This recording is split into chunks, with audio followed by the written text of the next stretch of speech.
Assalamualaikum warahmatullahi wabarakatuh. Sebelumnya perkenalkan nama saya Sania Putri Radinatu Soliha dengan nomor NIM 200341100008. Saya adalah mahasiswi Ilmu Kelautan Universitas Trunojoyo Madura. Di sini saya akan menjelaskan sedikit mengenai aksi dan peran mahasiswa dalam mewujudkan konservasi dan pelindungan mamalia laut yang ada di Indonesia sebagai salah satu tugas ujian tengah semester burung dan mamalia laut dengan dosen pengampu Ibu Eka Nurahemaning Asih. 7 aksi dan peran mahasiswa dalam mewujudkan konservasi dan perlindungan mamalia laut. Nah, sebelum itu saya akan memperkenalkan mengenai apa itu mamalia laut.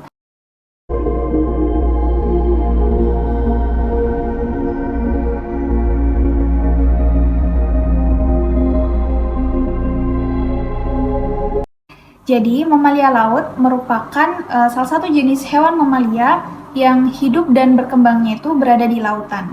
Dan mamalia laut terbagi menjadi dua kelompok utama. Kelompok yang pertama adalah kelompok mamalia yang selama hidupnya dia selalu berada di lautan. Contohnya adalah kelompok sirenia atau duyung dan juga kelompok cetacea seperti lumba-lumba, pesut, hiu, orca, dan lain sebagainya.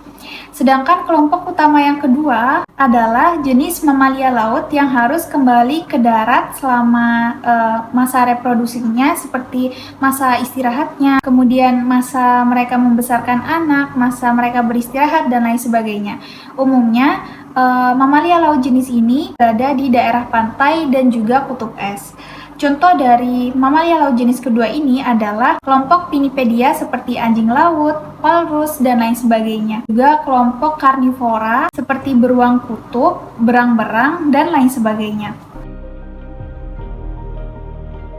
Nah, seperti hewan mamalia lainnya yang ada di darat, hewan mamalia laut juga memiliki beberapa ciri khusus. Seperti yang pertama, mereka bernafas menggunakan paru-paru. Berbeda dengan ikan-ikan yang bernafas menggunakan insang, mamalia laut mereka bernafas dengan menghirup oksigen yang dia hirup melalui lubang nafas yang nantinya akan diolah di dalam paru-paru. Umumnya, hewan mamalia laut itu mengambil nafas ketika mereka berada di permukaan air laut. Untuk karakteristik yang kedua adalah mamalia laut juga mengandung anaknya, mereka juga menyusui karena mereka memiliki kelenjar puting dan juga mereka membesarkan anaknya. Kemudian ciri dari mamalia laut lainnya adalah beberapa dari mereka itu memiliki rambut dan letak dari rambutnya itu berbeda-beda dari setiap spesiesnya.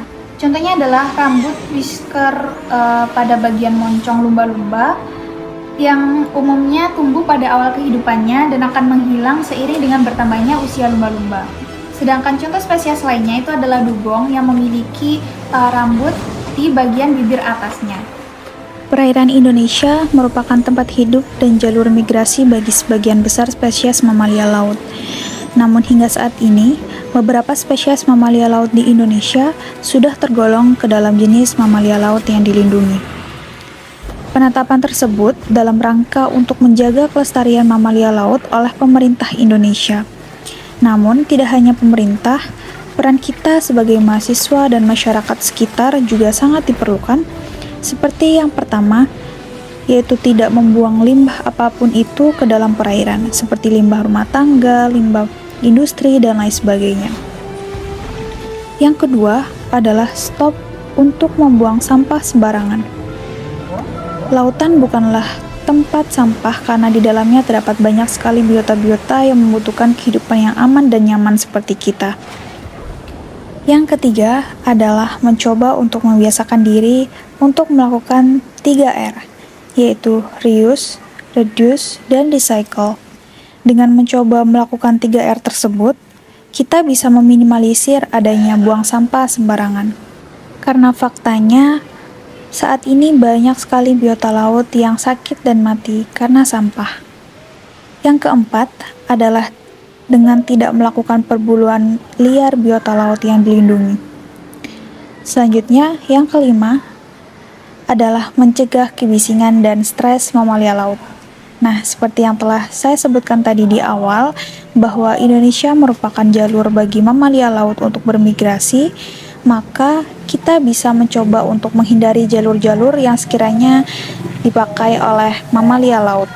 Aksi selanjutnya yang dapat kita lakukan adalah dengan memberikan edukasi seperti pelatihan-pelatihan kepada masyarakat pesisir mengenai cara penanganan pertama bagi mamalia laut dengan kode etik yang telah berlaku.